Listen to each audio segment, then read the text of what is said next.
that diamonds and all the associations we have with diamonds, they're product of a marketing strategy. It's completely invisible, transparent. If you measure it in terms of how all the myths associated with this advertising campaign have been deeply inculcated in people, it's reached deeply into the popular imagination. This is probably the most successful campaign in history. Tonight on Frontline... Diamonds? Aren't they a girl's best friend? Did something change? Are diamonds what we think they are? Precious and rare. I wound up discovering it was just the opposite. Everywhere where there's carbon, which is everywhere, you find diamonds. Frontline examines the cartel that controls the diamond trade. The supply, the price, and the myth. What makes this cartel different is it's controlled by a single company. Tonight, the Diamond Empire.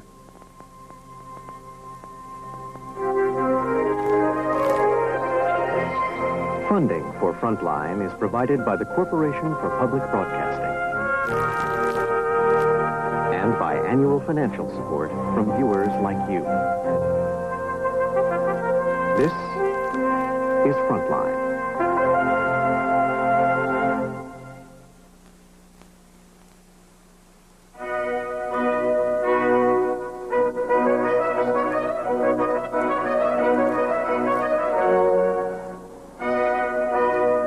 In the spring of 1992, more than 100 wealthy benefactors from around the world were invited to the Hotel Pierre in New York City to a fundraiser for AIDS research. Elizabeth Taylor, the high priestess of the mystique of diamonds, had invited them personally to an auction of fine jewelry that raised more than $500,000. The evening itself was a glittering tribute to the allure of diamonds. I'm wearing the diamonds because my sweetheart has given them to me, and it means love, and it means forever. Diamonds? Aren't they a girl's best friend? Did something change? Diamonds? Diamonds! You're a woman's best friend. But what we think about diamonds is in fact a myth. At the center of that myth is an illusion that diamonds are valuable because they are rare. When writer Edward Epstein set out to investigate the diamond trade, he discovered that diamonds aren't rare at all. Well, what I learned was that the diamond business wasn't a business of extracting, as I originally expected, something of enormous value, and then simply seeing how much of this object you could get out of the ground and selling it. That was what the business appeared to be when I started my venture. That their real business was restricting what came out of the ground, restricting what was discovered, restricting what got cut, restricting what actually found its way into the retail market, and at the same time, through movies, through advertising, through Hollywood, through the manipulation of perceptions, creating the idea that there was this enormous demand for these shiny little objects that they seemed to have an abundant supply. So I wound up on this voyage of discovery, starting off with the idea that there was this object of great value, and that it was just a question of how many could you get out. And I wound up discovering it was just the opposite. This is the story of how that grand illusion was created, and the story of how one family gained control of the world's diamond trade, and for nearly a century has maintained its hold on an empire that defines the very idea of what diamonds really are.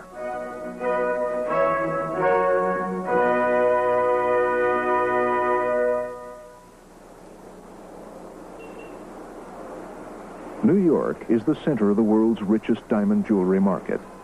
It's a $10.8 billion industry. Around 47th Street, there are 25,000 people buying, selling, cutting, polishing, and marketing diamonds. From the most glamorous jewelry to cheap mail order.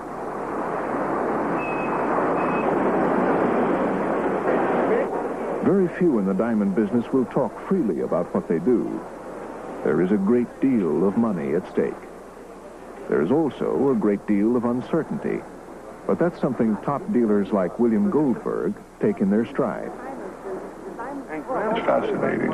It's amazing. A lot of men that I know that are 10 years younger than I am can't wait to retire, and I can't wait to get here in the morning at 8 o'clock to produce these beautiful works, these beautiful pieces of art from what looks like a pebble on the beach, and then to nurse it through all its stages, and then to finally come up with some of these wonderful things is just a joy. Goldberg is one of the elite dealers who specialize in rare and precious stones. He has a team of cutters working just off Fifth Avenue. Some of the diamonds they handle will sell to royalty and movie stars for $1 million or more. This stone took us one of the longest ever, 8 or 9 months. It was the most impossible task. Every time we had new surprises. Nature is very funny when it comes to these things. There were new hidden imperfections which we didn't think existed before, which always seemed to sneak in.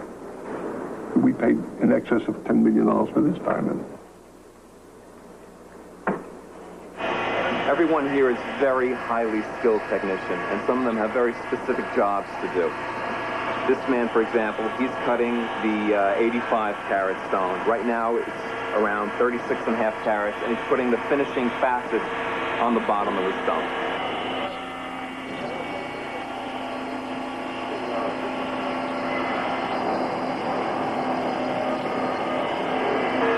The man behind him, brilliantiered, put the finishing facets on the top of the stone. These gentlemen are very skilled, and they bring out the final fire in the diamond, the brilliantiering. This stone's going to be a gem. This stone started out 38 carats. It's down to 21 now. Around 21, yeah. Harvey's working the stone out. There's a lot of problems. There's a lot of balancing to do. It's coming out nice. You can see the shape. It's going to be a gorgeous marquee. Moishe's shaping the stone using a diamond that's attached to this stick and another diamond that's rotating on the spindle, and he's shaping both at the same time. They measure diamonds by weight, in carats, 5 to the gram. Their value depends on color, clarity, and cut. Flawless stones which are pink, blue, or yellow bring the highest prices. The best can top $100,000 a carat. This stone will sell for $1 million. Diamond is among the hardest known substances, but many carats must often be ground away to cut a rough stone into a traditional marquee or brilliant.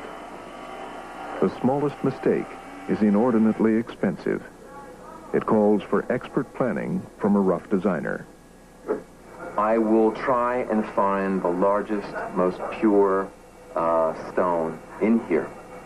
Matter of fact, this stone will probably end up being 3 different stones because of the imperfections that I can find. For example, I do see a pear shape, and I do see an emerald cut, and I do see an oval. The most important thing is bringing out the beauty. De Beers is very proud to continue the Diamond Decade by presenting its program for 1992. Most of the world's rough gem diamonds come through organizations run by the South African company De Beers, known in the United States by its famous advertising slogan, "A diamond is forever." Fewer than 200 diamond merchants qualify for a site, the privilege of buying directly from De Beers. Everyone else must buy in turn from them. When we're site holders, we get a site every 5 weeks from De Beers. If you can come up with a huge sum of money, it certainly would not qualify you to be a site holder. It's rather the man that started 25 years ago with very little, with 1 or 2 cutters who has 15 or 20 now here, and who is constantly on the scene buying, and he's the man who means to stay here with his children to follow him. He's the man that qualifies to be a site holder. It's like being admitted to a club. The headquarters of that club is London. Because it is a virtual monopoly, De Beers cannot operate legally in the United States. All site holders must travel here to buy their rough gems, to a building known only as 17 Charterhouse Street. This is a fortress where 80% of the world's gem diamonds are sorted, graded, and sold.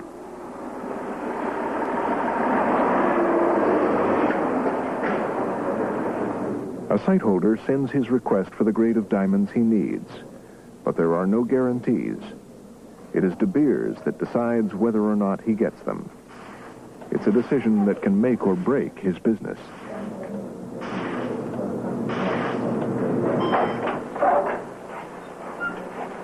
Good afternoon, gentlemen. Good afternoon. This is your site for October. In this shoebox is basically the diamonds that they're going to cut that month. And in this mixture of diamonds, there are large diamonds, there are small diamonds, there are colored diamonds. There's what De Beers wants to be on the market. So they distribute to the cutters what is in short supply and withhold from the cutters what is in abundance. So they control the market through this. And there are all sorts of hidden signals in this box. Like if suddenly the site holder, as the person's called, gets many diamonds worth hundreds of thousands of dollars, he'll know he did a special favor, and he's being rewarded for that favor. The other hand, if he finds he's been given a large number of uneconomical diamonds to cut, he'll realize he's fallen out of favor.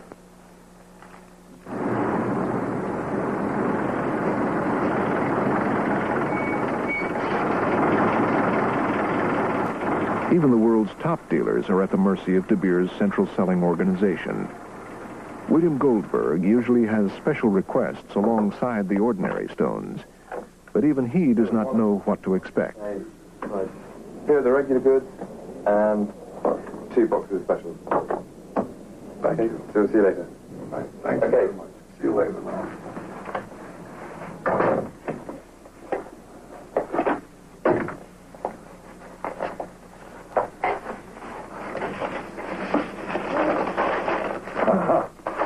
See, this is very interesting. These are greens that come from Botswana. And this is a regular cut-and-dried bread and butter item. And quite often, these are priced in such a way that there's very little profit to be made on this goods. For whatever reason, at any given moment, they make a policy decision. I've been very angry and cussed a lot and been very upset. But that's how the cookie crumbles. I have no options. What can you do when that happens? Just cuss and fret and look forward to the next, that things will change at the next site. Can you leave all that on the table and say, I'm not interested, I'm not going to make a profit this month? Can you do that?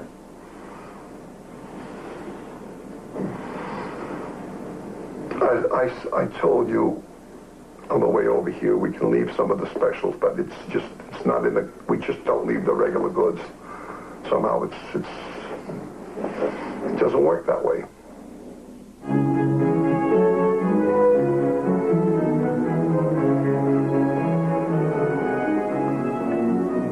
On a hill in Johannesburg, South Africa, is the private estate of the family that controls the diamond empire. These are the Oppenheimers. In 2 generations, they have built one of the most powerful industrial cartels of the 20th century.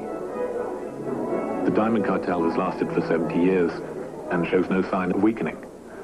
What makes this cartel different is it's controlled by a single company, a single commercial organization, and that's De Beers. And De Beers itself is controlled by another South African company, Anglo-American. Interestingly, Anglo-American is controlled by De Beers. And that interlocking ownership is what allows one small family company, E. Oppenheimers and Sons, who own just a small shareholding in Anglo-American, to control the whole edifice.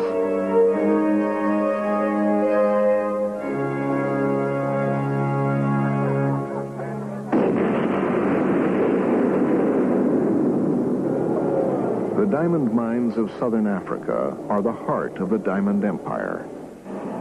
Diamonds are crystals of carbon, formed in the heat and pressure 1,200 miles below ground. Where volcanoes have brought them to the surface, they can be dug out of the rock. But many have been washed down rivers to the sea, and these, the alluvial diamonds, can be picked up along the riverbeds and shorelines.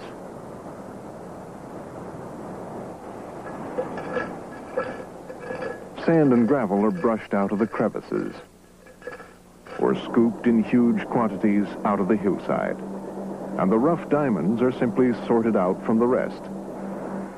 There are extinct volcanoes throughout Africa, Asia, Russia, Australia, and America, and they are littered with diamonds.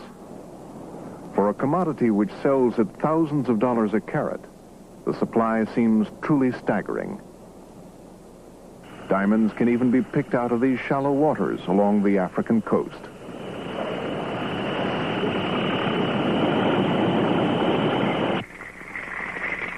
You can go to other coastlines and expect to find a few diamonds, but I think you can't build up a scenario that's as optimistic as one can build up for the west coast of South Africa.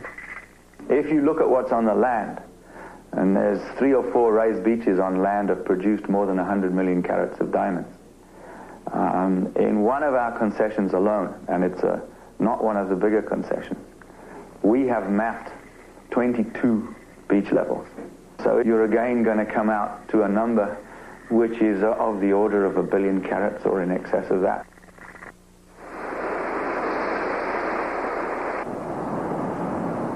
Because diamonds are so plentiful, it makes De Beers' virtual monopoly an astonishing feat. Its history begins at Kimberley, South Africa in 1871. Until that year, mines had been few, and diamonds truly rare, mostly from India and Brazil.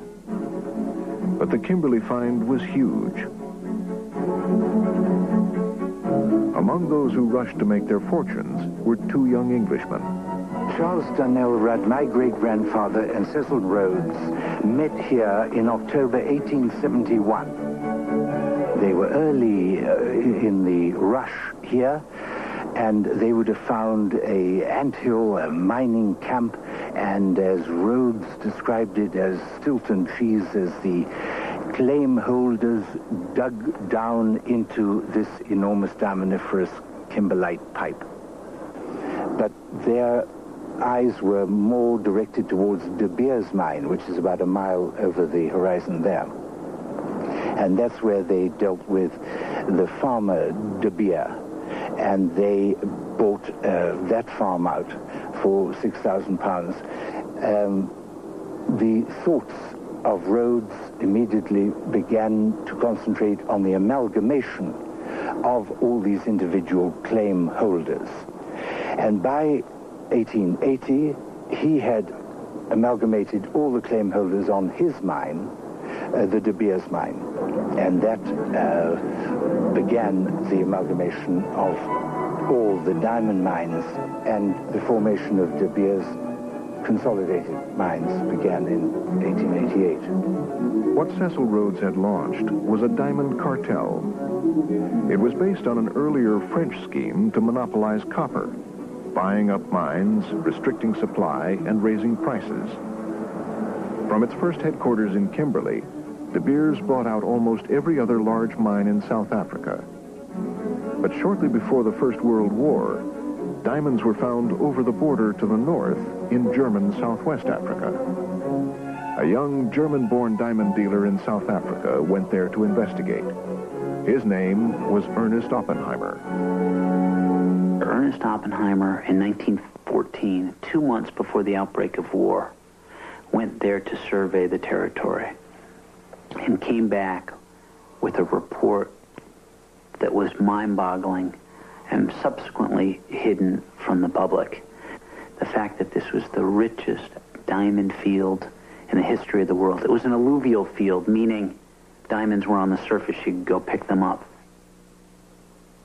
And in fact, they put what they termed back then natives, black natives, each put a tin can around their neck, and they line them up, and they get on their hands and knees, and they just pink, pink, pink, put the diamonds into the tin cans as they walked on their hands and knees. This is how rich the fields were. Oppenheimer saw an opportunity and seized it. The German landowners, afraid of expropriation as World War I came to an end, agreed to merge their companies with his. Because both British investors and American financier J.P. Morgan had stock in his venture, Oppenheimer called his company the Anglo-American Corporation. Within a few years, it was clear that he had landed a supply of diamonds to rival even the mines owned by De Beers. Coming into the 1920s, Ernest Oppenheimer then said to De Beers, who controlled, for the most part, the diamond syndicate, diamond cartel, he said to them, listen, I am going to flood the world market unless you make me chairman of the company. And in 1929, he was made chairman of De Beers. That is the basis of the Oppenheimer fortune. Oppenheimer's mine, a private estate 3 times the size of New Jersey, became an exclusive territory known as the Forbidden Zone. It was the bedrock of the worldwide De Beers diamond empire, which the Oppenheimers began to build. The true genius of diamonds came through the Oppenheimer family, and came even with Harry Oppenheimer, who's running it today, where they realized that diamonds, as originally conceived, coming from only 3 or 4 mines, was wrong. The diamonds existed everywhere in the world. Everywhere where there's carbon, which is everywhere, you find diamonds. Most every famous diamond in the world is represented in this case. They are worth many millions of dollars and trails of blood. While the public continued to imagine that diamonds were rare and romantic, De Beers was mining enormous quantities. Ernest Oppenheimer saw that more huge finds might force prices to go plummeting downwards. In 1930, a De Beers mining engineer warned, the diamond market is dependent for its smooth function on the maintenance of the illusion in the minds of the general public that the diamond is a rare and valuable stone. A De Beers director agreed. For goodness sake, keep out of the newspapers and Parliament the quantity of diamonds that can be produced and put on the market. But as the colonies developed, diamonds began turning up all over Africa. Local people knew where to find them. Eddie Fortune is one of the small claim miners in South Africa. In the year 1931, in the morning I used to leave Chimney 3 o'clock by bicycle, and then I used to ride about 31 miles. I had a little shack out in the diggings, and I used to work there. I didn't have trouble selling diamonds because my quality was very good, a very big demand.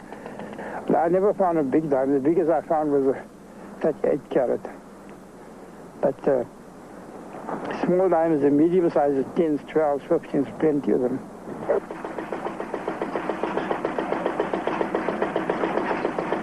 To keep control, De Beers had to prevent the little mines from putting too many diamonds on the market. The simplest answer was to buy them up. Certain companies came and they bought out the small diggers, you see. That's how they developed and became a big company. De Beers bought out every...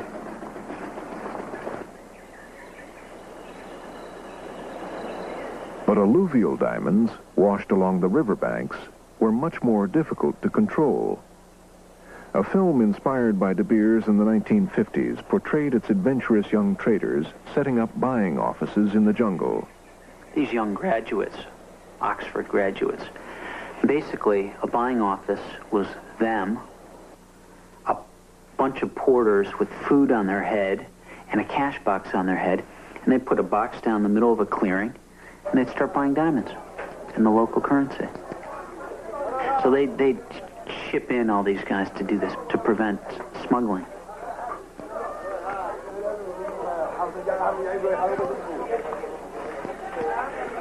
There is always a competition between the Anglo-American De Beers group and other dealers all over the world for a bigger slice in the world diamond markets. And this did not suit Anglo-American. They wanted the whole trade for themselves. Fuad Kamil claims he contracted to work as a detective for the cartel in the 1950s and 60s, investigating unlicensed diamond dealing and smuggling from its mines. Diamonds going out of Sierra Leone and other African diamond markets were going to what Anglo-American described as black markets. That is Antwerp, Amsterdam, Germany, some parts of the United States, and Israel. Now, these people were labeled black markets by Anglo-American, but in their own countries, they were respectable diamond dealers. To get information, Kamil says he broke the law and even kidnapped people who fell under suspicion. And those that had diamonds, I took them as prisoners. I interrogated them, got information from them. I kept them as long as I wanted, week to week, some of them months, and released them when I wanted.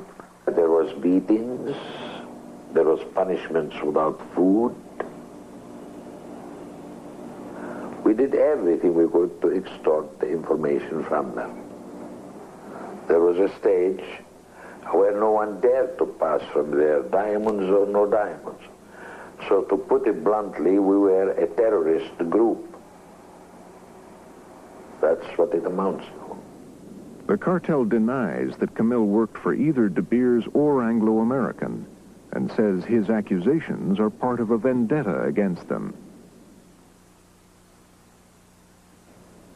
By the 1950s, the diamond cartel had amassed enormous power, taking control of diamonds at the source, making deals with colonial powers, building its network mine by mine, country by country.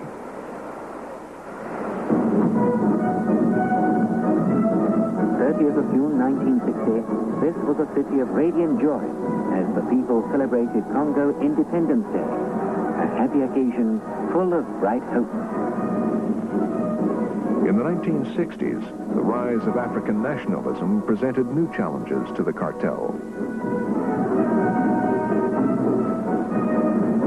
The army of the young republic marches by. The Congo's first democratically elected leader, Patrice Lumumba, was critical of the colonial mining arrangements, and the local Belgian mining companies supported army actions against him.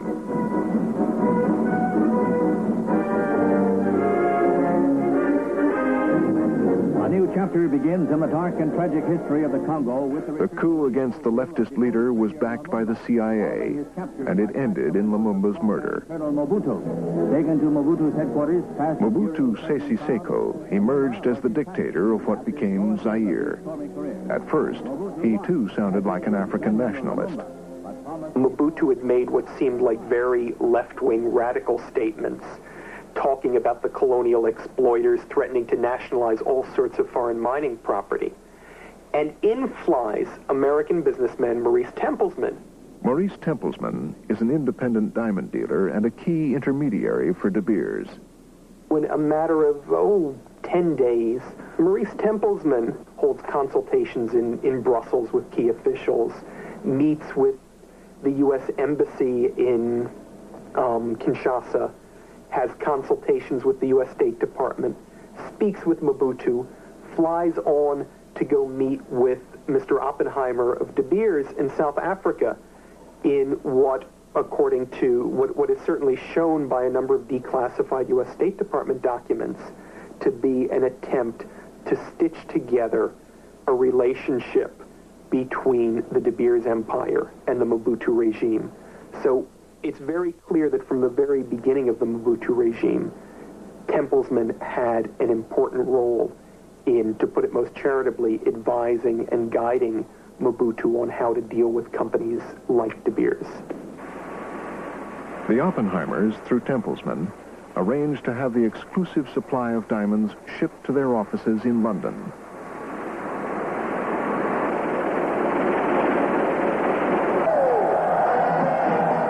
De Beers has done well on Zaire's diamonds. So has President Mobutu.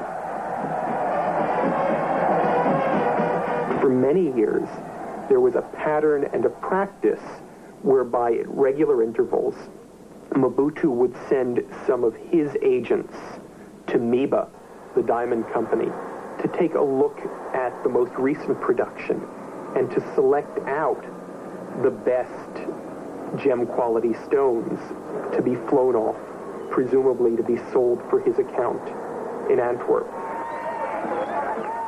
Madame Mobutu also has an eye for diamonds.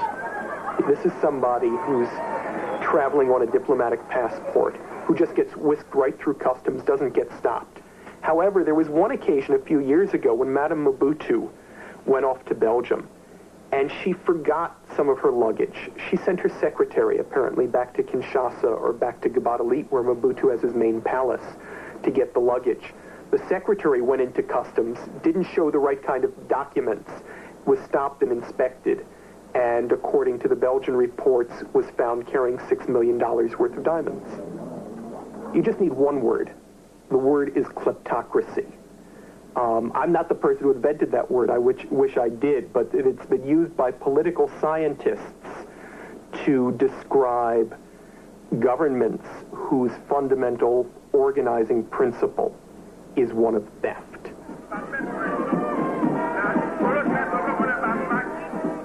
Mobutu spends huge sums on an army to keep himself in power. He himself is one of the richest men in Africa, while his people are among the poorest. Zaire has substantial diamond resources as well as other mineral resources. And the revenues generated from those resources could have gone to benefit the Zairean people, and they haven't. The revenues have gone for two purposes. They've either been siphoned off to Mobutu's private bank accounts, or they've been used to provide benefits for foreign governments or foreign companies, in the hope that those foreign governments and foreign companies will then be supportive of Mobutu and help him remain in power. I mean, essentially, Mobutu's used the wealth of Zaire for two purposes: to enrich himself and to enrich his foreign supporters. Despite De Beers' deal with Zaire, some mines in the country are beyond its control. These wildcat miners are fighting over a new claim.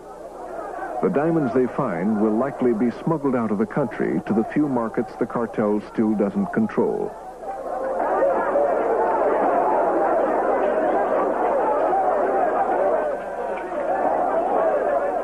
You're talking about a country which is certainly one of the two largest diamond producers in the world, where you have this Wild West kind of atmosphere.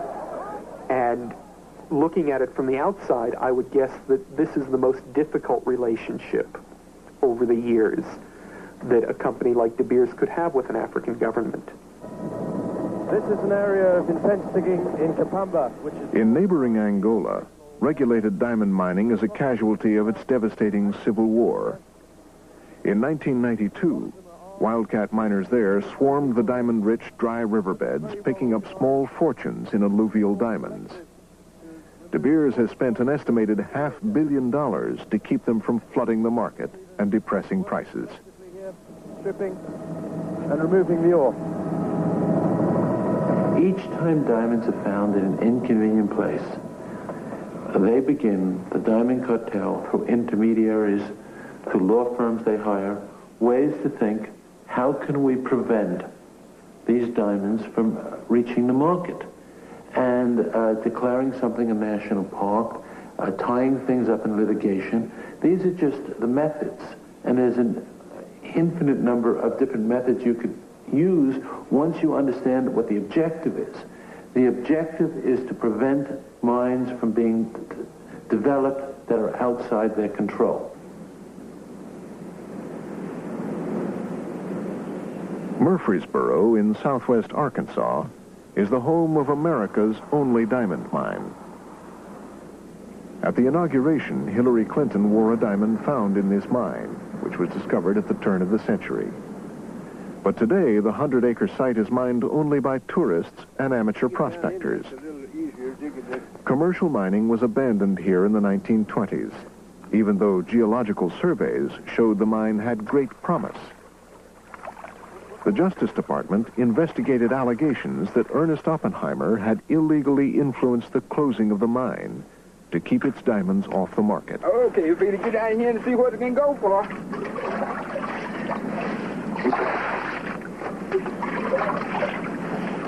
According to the Justice Department records, Sam Rayburn and other principals of the Arkansas Diamond Corporation met in the office of J.P. Morgan.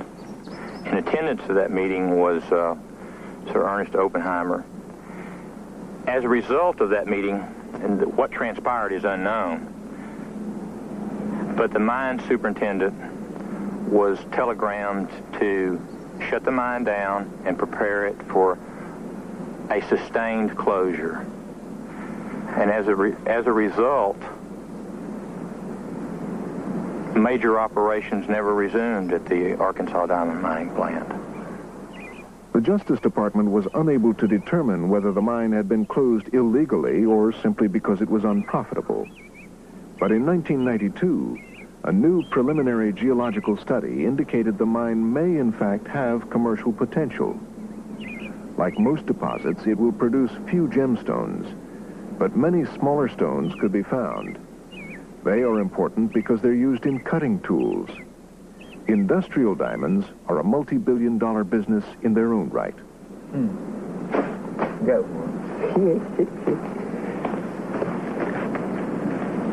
Got one, Mr. Fred. Got one. It's yellow. Ooh, light yellow. Yeah? Light yellow. Yeah, like a triangle. Like a triangle. Yeah, triangular in shape. Yeah. I'm gonna dig a hole right next to it. Industrial diamonds have a strategic importance because they're used in the making of weapons. After the Arkansas mine closed, it meant that the U.S. military depended, like everyone else, on De Beers in London. When the Second World War started and Britain was faced with Nazi occupation, American strategists wanted to transfer a stockpile of diamonds to this side of the Atlantic, but De Beers hesitated. The story of De Beers during World War II was truly shameful when they denied the United States, which was an ally of Great Britain and an ally of South Africa in prosecuting the war, when it denied the U.S. free access to required quantities of industrial diamonds.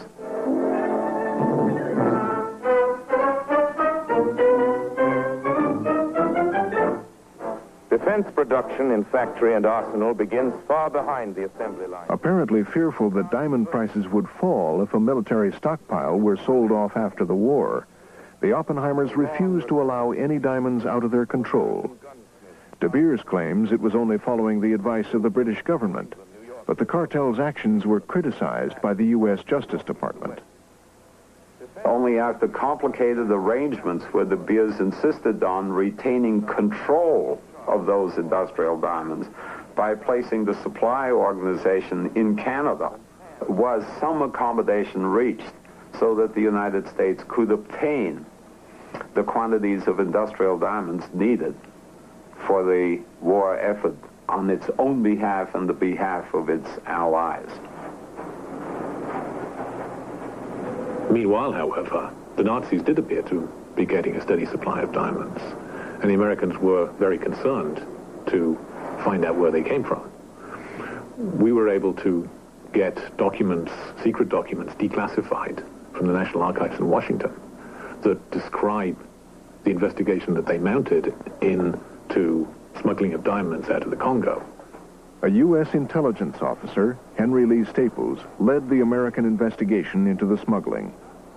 Before he died, he worked with his son on a memoir of those days. He had assigned an agent, Teton was his code name, and he had, through whatever means those agents have, determined that the largest source of leakage was the Forminiere mine, and the diamonds from that were leaked from the Forminiere mine went to various points in Africa, and from there were, by various routes, smuggled into Germany. Belgian Red Cross parcels were loaded with illegal diamonds and then sent to Switzerland, and from Switzerland to Belgium, which was, of course, occupied by the German forces. The Allies knew that without the Congo stones, Hitler had only an 8-month supply of industrial diamonds. But their hardest task still lay ahead. How could the smuggling be stopped? The Forminiere mine is, of course, one of the producers that is signed up in the cartel. Its production is exclusively marketed through the cartel. And indeed, the company which controls the mine, Sibeka, had as one of its principal shareholders Ernest Oppenheimer. So that as De Beers, they were faced with the problem of either shutting down their mines entirely so there'd be no leakage, or operating their mines and making profits, and leakage would be inevitable. And as they were a business, they elected to continue in the diamond business, even though it meant inevitably, no matter what they did, and I'm not sure they did that much, but no matter what they did, diamonds would get through. It was impossible to stop diamonds from getting to Hitler, and what the Diamond Cartel then tried to do is prevent any investigation which would have revealed the very embarrassing reality that diamonds were getting to Hitler. The investigation was terminated, and the agent, Teton, was convinced the investigation was terminated as a result of influence by the cartel on the British government. We were able to obtain declassified documents in Washington showing his cables complaining that his investigation had been aborted early. In its extensive investigation of the cartel's behavior during World War II, the Justice Department also concluded De Beers had overcharged the United States for the industrial diamonds it did supply. One U.S. official complained, "This form of profiteering is the more obnoxious because it has been accompanied by pious public professions of sacrifice and patriotic foregoing of profit." And De Beers' wartime advertising did appeal to American patriotism. "Buy our gems," the ad said, "because they pay for mining, which produces the industrial diamonds America needs to win the war."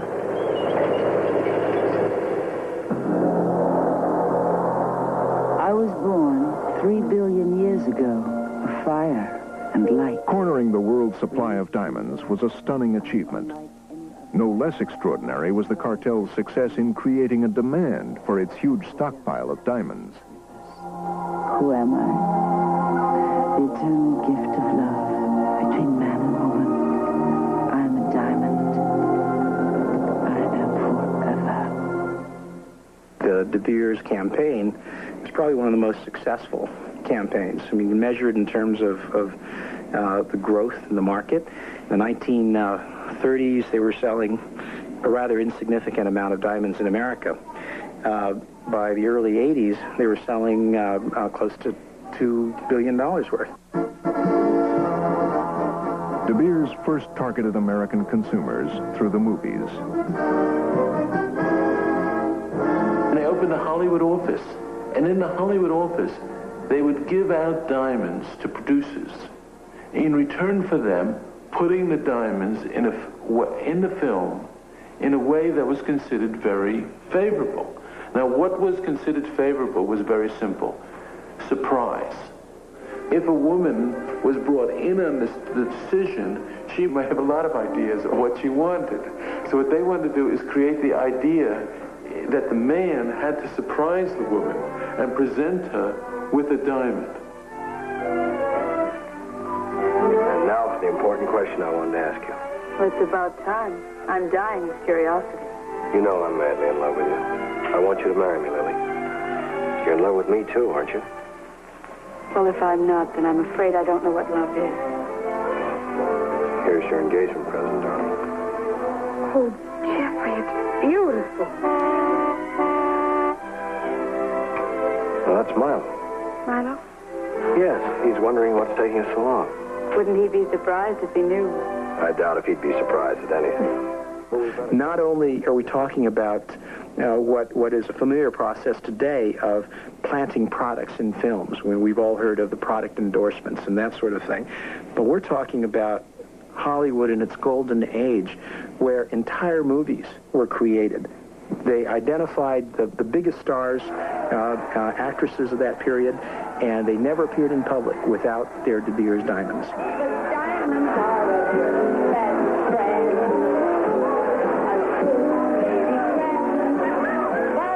Claudette Colbert and Merle Oberon were given special scenes to show off their De Beers diamonds. Diamonds Are Dangerous was conveniently retitled Adventure in Diamonds.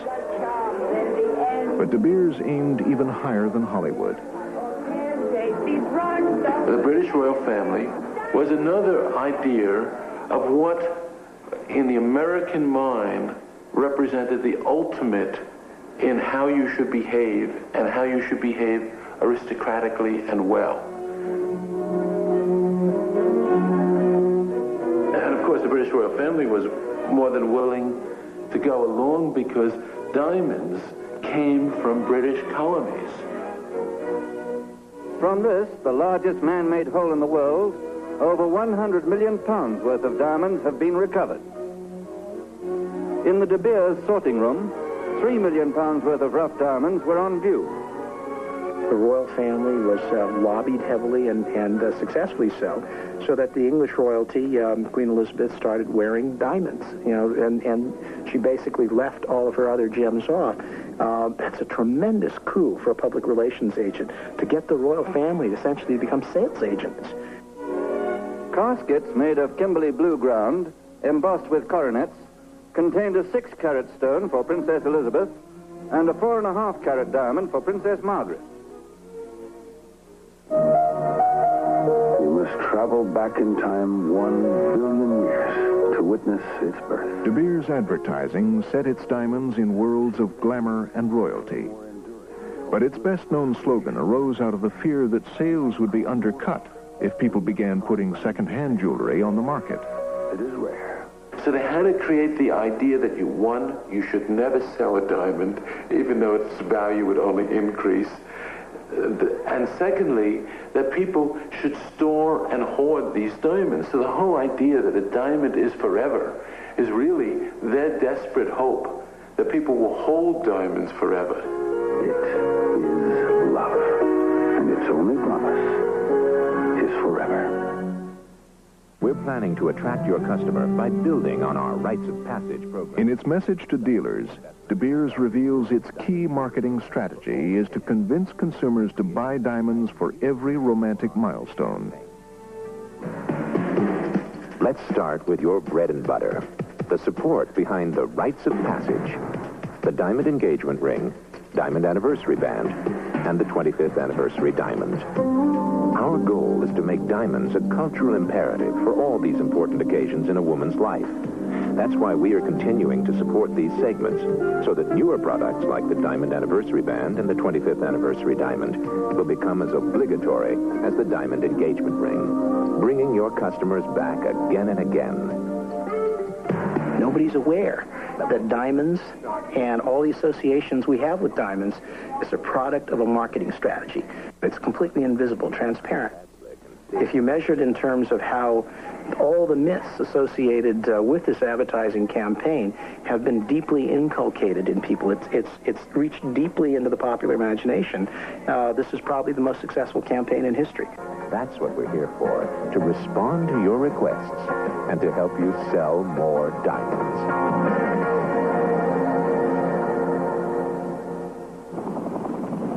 De Beers' control of African stones and American consumers made it one of the most successful cartels in history. But it would face new challenges as diamond mines were discovered around the world. In the 1950s, diamonds were found in a place where neither South Africans nor Americans could easily do business, in Siberia. In 1947, geological prospecting parties entered the Yakutian taiga. Would this daring hypothesis be confirmed or not? The answer was given after 7 years of persevering search.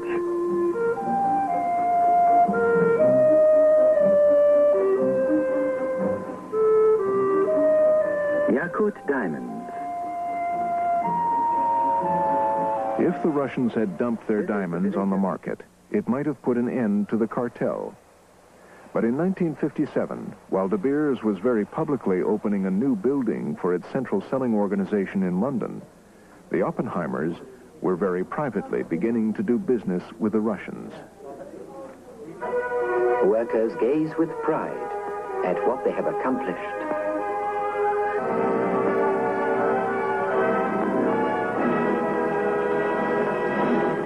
Russian diamond production was a problem for the cartel. Russia, the communists, were anathema to the South Africans. Equally, the South Africans were an anathema to the Russians. This created a problem for the cartel because they couldn't be seen to be dealing with the Soviet diamond production. The cartel is an operation that's well used to cloaking their business operations in mystery. They simply set up a separate operation owned by a UK merchant bank across the street from their offices. The diamonds would appear to have found their way into the central selling organization without a problem. By the 1980s, Russian diamonds were pouring quietly through London into the market. Harry Oppenheimer's son-in-law was seen at the Bolshoi. Officially coming from South Africa, he could not even have had an entry visa. No, thank you very much. Could I start what you were doing in Moscow? No. Just go away. You're being thoroughly unreasonable. You spoke to me politely, and I said, no, I have nothing to say. Thank you very much. Do you not think it's interesting that... I have nothing to say. Were you just there for the ballet?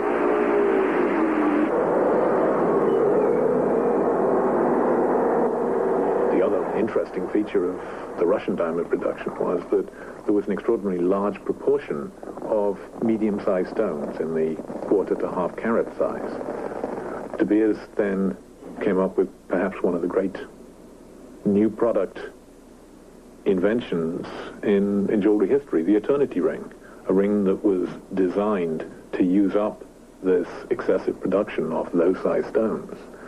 And it is perhaps amusing to think that at the height of the Cold War, the eternity ring that was being so successfully marketed in America was filled with stones from Siberia. As the Soviet Union became an important source of small stones, the problem for the diamond industry became finding cutters willing to work for low enough wages to make these stones profitable. India soon developed into the world's greatest cutting center. There are 750,000 cutters in workshops around Surat. Perhaps 100,000 of them children under 13. They place 58 exact cuts on a diamond less than half a carat, smaller than a broken pencil lead. Many children work a 12-hour day, 6 days a week. They earn 4 cents a stone. The Indian diamonds have made it possible to make low-priced jewelry that looks like a lot. It's called more flash for less cash. This is the expression that's used in the industry, and this seems to be the trend. We perceive popular retail price points to top out at about $500. This is what most of our customers are demanding now, and starting as low as $75, $80. We just got in some new samples today. These are examples. Here's a ring that sells for $70. There's $2 worth of diamond in this ring. But the fact that we can market it as an article with a genuine diamond makes it more saleable. Here's another ring. This is a $90 ring. There's a $1 diamond in here. It's a white finish that makes it appear like diamonds. There's only one diamond in the center.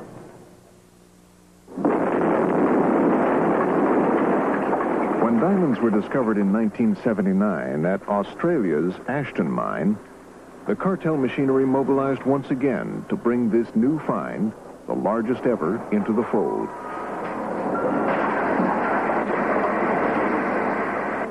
Until then, the cartel had co-opted diamond sources largely in Russia and African countries.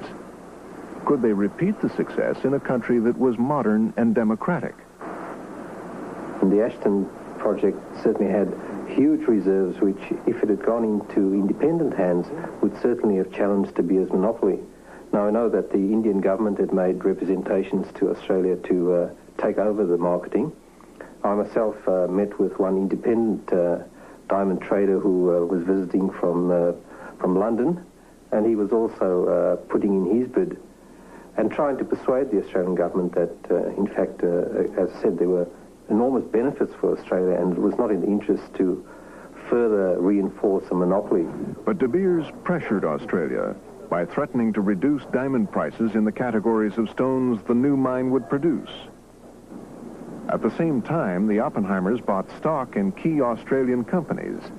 De Beers' chairman, Harry Oppenheimer, flew in to cement alliances, and the cartel began to lobby the government and mold public opinion. Many Australian journalists were invited to South Africa, sponsored by De Beers, to go on, I suppose, tours which were meant to promote De Beers' image and soften the impact of De Beers' penetration into the Australian economy. And soon after those tours took place, it became quite evident in the Australian media, mainly through the newspapers, that there was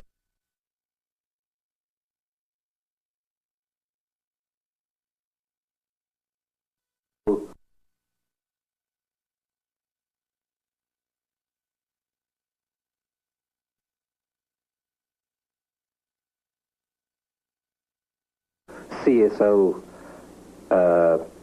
approach being adopted by the media. So I think De Beers' strategy worked quite well in that they'd softened up the Australian media, and the media reciprocated by promoting very favourable stories to the De Beers takeover of the Ashton project. After a major political battle, the cartels scored a crucial victory.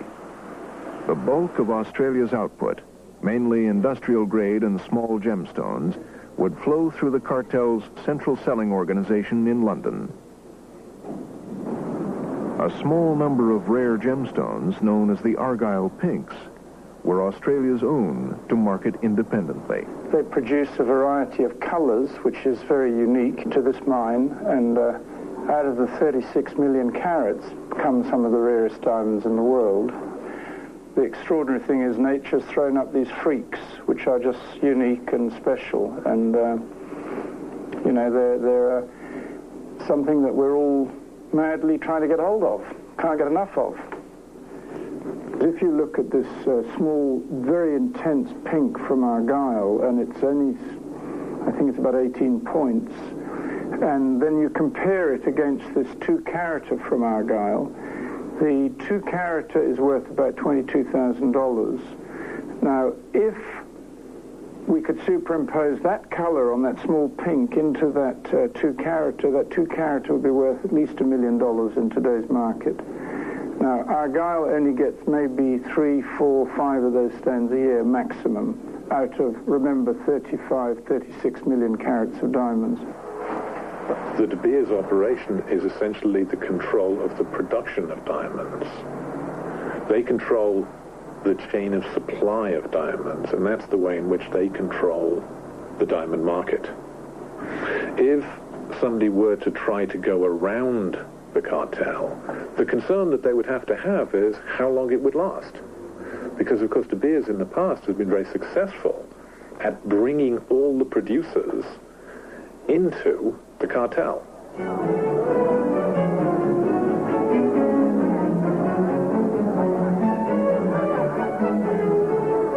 Today, a century after it began, the diamond cartel still controls the production, the marketing, and the pricing of rough diamonds around the world. But that world is changing, and there are new threats to the Oppenheimers' dominance of the diamond trade.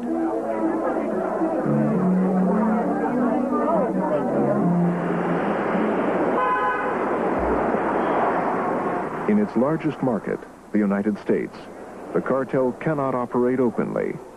Its monopolistic control of the worldwide diamond trade violates U.S. antitrust laws. Section 1 of the Sherman Act says every contract, combination, or conspiracy in restraint of trade is hereby declared to be unlawful. The Sherman Act, in effect, says that as long as you have enough competitors and as long as they act independently, the public interest will be protected. But once you have conspiracy among them, the public interest will be undermined. 4 times since the 1940s, the U.S. government has investigated De Beers and its associates under the Sherman Act. But bringing a South African company to American justice has proved almost impossible. We hired a South African solicitor to serve a notice on De Beers in South Africa. It took a while to get any South African lawyer who was willing to even serve the paper.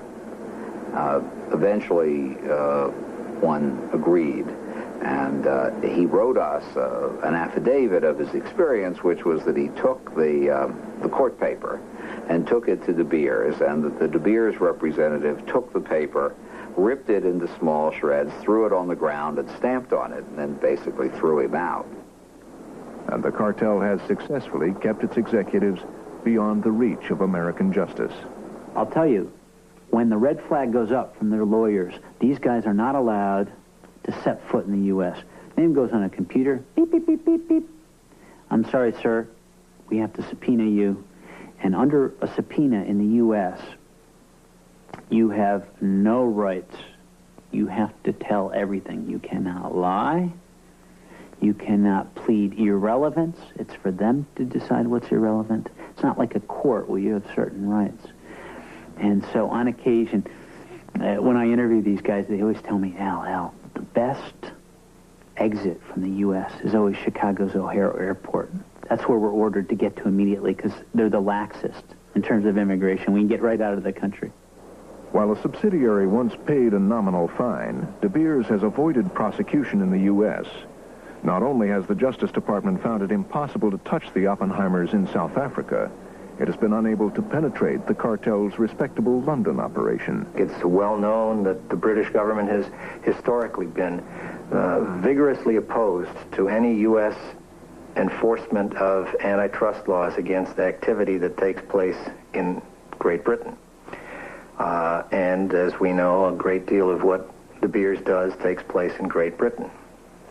Now, the United States has been extending its reach outside its boundaries, sort of as we have done by seizing General Noriega in Panama and prosecuting him with American laws. We've been doing this more and more. And I don't think it's inconceivable that at a certain point, the fiction that the American diamond industry, the stores that sell and the merchants that sell the diamonds and sell most of the diamonds in the world and sell them to American customers, the idea that De Beers is not acting in cahoots with them in America by putting rules on them in London, that I think that fairly soon the Department of Justice will come to the idea that even though the diamonds are handed over in London, they're handed over with rules and stipulations which mean that De Beers is operating in the American market. And De Beers could be tried if they came to that decision, which I think is eventually they will. And the Justice Department may now be closing in on one alleged De Beers operation. Synthetic diamonds were developed long ago for use in industry. De Beers has its own factory in Ireland. Its biggest international rival is General Electric. The Sherman Act strictly limits how two giants like De Beers and GE can work together. But the relationship they developed in the 80s has been brought into question. GE developed this process for making a pure C12 diamond. And I was widely quoted in the international press that this would be a several $100 million opportunity for us. But to do it, we had to grow gemstones. And we started a process for growing gemstones. And after a short period of time, we were making gemstones 3 to 4 carats, flawless E's, which is a very high grade of diamonds. And because we were growing them synthetically, We had a number of advantages. We could make them all the same size, and you could color them. You can make them blues. So it's very easy to grow a 3 or 4 carat blue diamond. Once having established our technical capability to do that, we started to look at the $4 billion gemstone market. But as soon as Ed Russell began to edge beyond industrials and towards the valuable market for gems, he ran into resistance within GE from his own immediate boss. Glenn Heiner, who was at this time meeting with De Beers on a regular basis and having phone calls and what have you, simply killed the project and said, we will not compete with De Beers, period. Soon afterwards, Ed Russell was fired. He's now suing GE for wrongful discharge and alleging it is involved in a cartel with De Beers. What happened after I was terminated, a price increase on all industrial diamond products was put in by GE and De Beers. They followed each other at identical prices that were implemented. In his lawsuit, Russell claims GE fired him for blowing the whistle about its dealings with De Beers. The Justice Department has investigated, and for more than a year, a federal grand jury has been hearing evidence on the price-fixing allegation. General Electric denies any wrongdoing, saying it met with De Beers only to discuss exchanging technology, and fired Russell because of his poor job performance.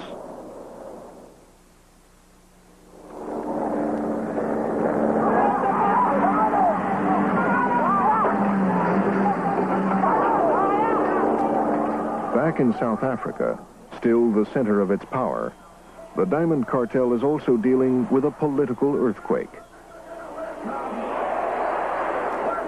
What impact will the dismantling of apartheid have on the De Beers monopoly? Harry Oppenheimer, the man who ran the cartel for 25 years, has been a long-time critic of the South African government's apartheid policy.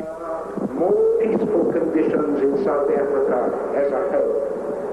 We have to believe, and by our practice demonstrate, that the pursuit of business efficiency and the search for a free and just society are not contradictory objectives, but in fact two aspects of the same thing, two sides of one coin. He himself has publicly come out against apartheid on many occasions and continues to do so. I think the problem is, and this is where he's been criticized in the past, the problem is that the mining houses that he controlled made use of the migrant labor system. They made use of the compound system. They made use of the pass laws. They made use of all the institutions which in fact created apartheid. So in that sense, people questioned why, on the one hand, does this man oppose apartheid, but on the other hand, he makes money out of apartheid. High up near Bulawayo, visited by 100 years ago, De Beers founder Cecil Rhodes laid the groundwork for the cartel's success in South Africa. Ironically, the famous empire builder, in his commercial activities, turning the early diamond rush into a vast industry, sowed the seeds of apartheid. Particularly after they discovered the diamond mines, what they were looking for was to try and create a workforce for those mines. And the problem was that they needed unskilled workers. But the problem was that most of the available potential labor force were black people living on the land. And in order to get them into the mines, they had to find ways of forcing them off the land. And one of the mechanisms they adopted was passing various taxes, such as poll tax, hut tax, even a dog tax, which forced people living on the land to pay cash to the government. And they didn't have cash because they were not part of a cash economy. So they therefore had to go into the mines to earn the money to pay the taxes.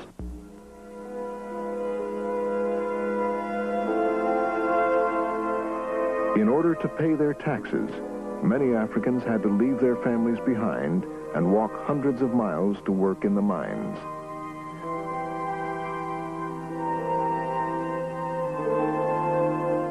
Once inside, a miner could not leave until his contract was over. De Beers closed compounds became the model for the entire mining industry in South Africa. By the 1960s, these compounds had expanded into enormous complexes housing thousands of men. When I arrived in the mine in 1968, I was quite appalled by the conditions for the migrant labourers. The working hours were long, it was a 60-hour week. The conditions under which they worked, they were out in the open, there were very little protection against the cold and the wind. They weren't given much to eat. They were given half a loaf of brown bread and a flask of cold tea to last them throughout that 10-hour shift. Conditions in the hostels were not much better. There were no decent dining facilities. They had to eat in their rooms out of aluminium buckets. There was no real privacy. The hostels themselves were not very nice places to be in, single-sex hostels, 20 people to a room in some instances. Many black miners still live in segregated compounds away from their families. In a country in which it is illegal to pick a diamond up off the ground and keep it, the miners' union claims workers can be dismissed merely on suspicion of stealing diamonds. But today, De Beers says everybody gets a proper hearing. Any employee who could actually buy a new car is being investigated, and people were dismissed summarily because they were suspected of dealing with diamonds. How can they buy a new car? So people were dismissed without a hearing, not a proper hearing, without an inquiry whatsoever. People were dismissed, and the reasons given, which was there on paper, was security reason. And that cannot be followed up in terms of an appeal and so on. And our people were very afraid to take De Beers at a higher level, because in our country, De Beers is an empire.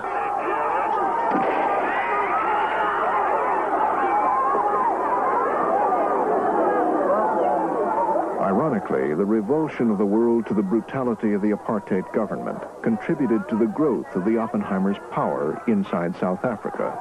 When in 1960 we had the Sharpeville massacre, a number of international companies in South Africa decided to get out of the country, and many investors also withdrew, overseas investors withdrew their investments from the stock exchange. Companies like Anglo-American and other large corporations then bought up the shares on the stock exchange in order to prevent the exchange from collapsing, and which would have generated a financial crisis.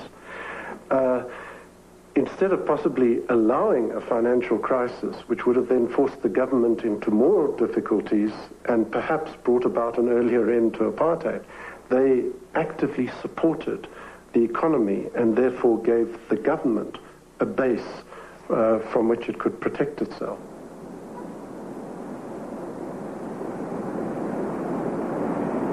Companies in the Oppenheimer empire include breweries, paper mills, chemicals, farms, and businesses of every description.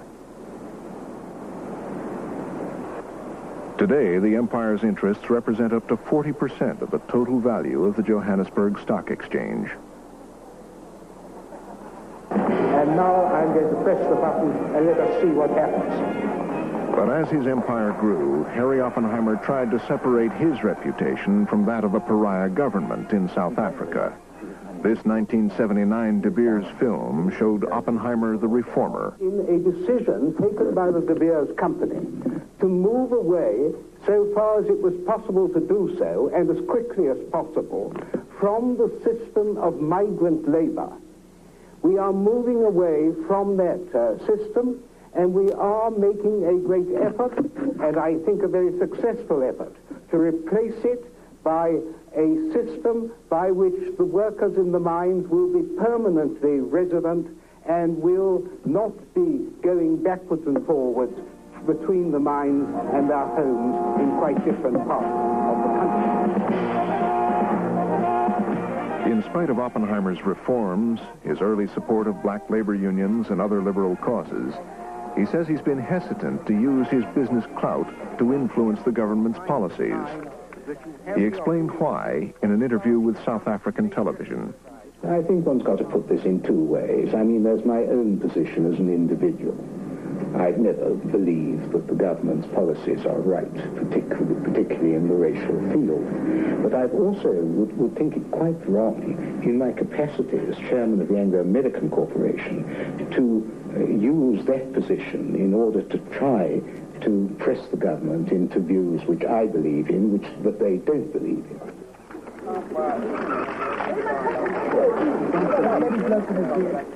In a few months, Nelson Mandela will lead the black majority to power in South Africa. But as the election nears, the ANC is sending strong signals that it needs the support of the white business community. So what will the new South Africa mean for the Diamond Empire? Until there is legislation preventing the existence of these cartels, or until there's a major crack in the market, the cartel will survive. I do know that the ANC is thinking about antitrust legislation in South Africa for the future. But whether they would include a company like De Beers in that or not is an open question. It's simply because De Beers is too powerful. If they were to include De Beers in that and De Beers were to stop producing diamonds, it would be very serious for our economy.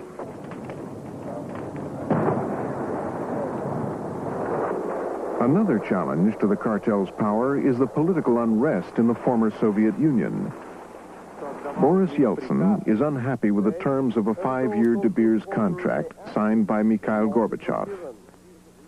In 1992, the Russian parliament investigated an allegation that De Beers had undervalued Russian diamonds. I think it's difficult to estimate how much they lost actually with De Beers. It could have very, very well been possible that if they would have sold the goods to somebody else, that they would have made also only the same price. There just wasn't anybody else who could get in. That's the difference. And that's where we go back to the monopoly. Evgeny Bichkov oversees the country's diamond stockpiles. It's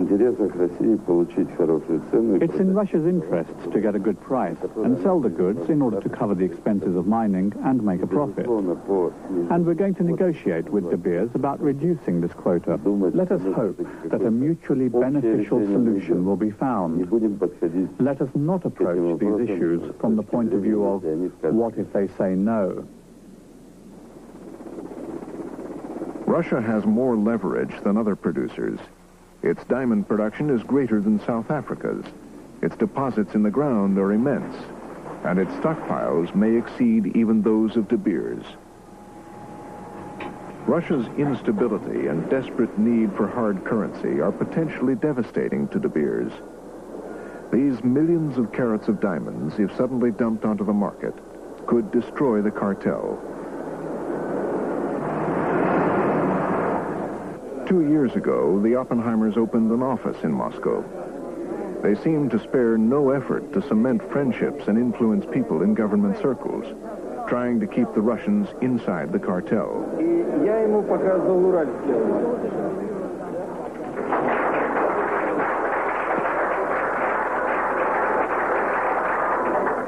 Ladies and gentlemen, I'm extremely grateful to Julian Ogilvy Thompson.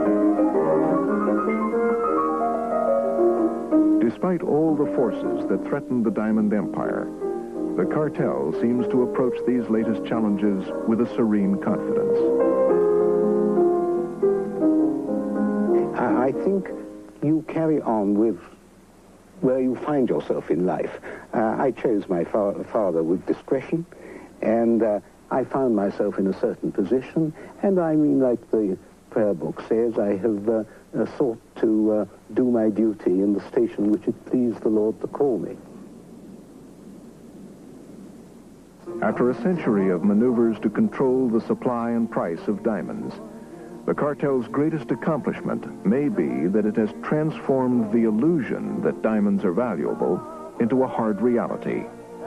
And the future of the Diamond Empire may now rest with the complicity of millions of consumers, all invested in the myth that diamonds will be valuable forever. Give her what her heart wants most, a diamond. People feel that a diamond is only desirable because it's a symbol of great sacrifice. A man will make a great sacrifice to a woman and take a portion of his wealth and buy a diamond. I know. You shouldn't have waited 10 years for this. If a diamond cost relatively nothing, say $5 or $10, what a breakfast cost, it would have the same aesthetic value, but not the same value in the imagination that it has. So people like spending a lot of money on diamonds. That I waited 25 years to give you this. The 25th anniversary diamond, a brilliant celebration of the loving marriage. I've got goosebumps. So, like all deception, the person who's deceived plays a part in the deception as well as the deceiver. It's not a one-person act. It's two people, the deceiver and the deceived, act in collaboration.